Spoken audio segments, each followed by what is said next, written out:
نبی کریم علیہ السلام نماز پڑھا رہے تھے، ظہر کی نماز تھی، عصر کی نماز تھی، صحیح مسلم میں موجود ہے۔ حضرت ابو ہریرہ فرماتے ہیں نماز پڑھاتے پڑھاتے نبی پاک نے قدم آگے کیا، نماز پڑھاتے پڑھاتے قدم آگے کیا اور یوں ہاتھ اٹھایا پھر واپس کر لیا۔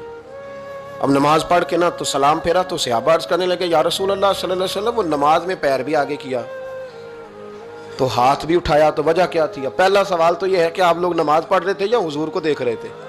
تو صحابہ تو پہلے ہی بتاتے ہیں کہ بھئی ہم تو پہلی صف میں نماز اس لیے پڑھتے تھے کہ نماز بھی ہوتی رہتی تھی اور چپ کے محبوب کی دید بھی ہوتی رہتی تھی۔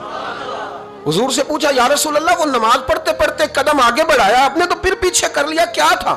اور ہاتھ اٹھایا تو پھر آپ نے نیچے کر لیا۔ تو نبی کریم فرمانے لگے نماز پڑھاتے پڑھاتے جب میں نے کہا نا سمیع اللہ لمن حمیدہ، اچانک میری نظر اٹھی تو جنت میں چلی گئی۔ نظر اٹھی تو جنت میں، تیرے لیے 2-4 قدم عرش بری ہے،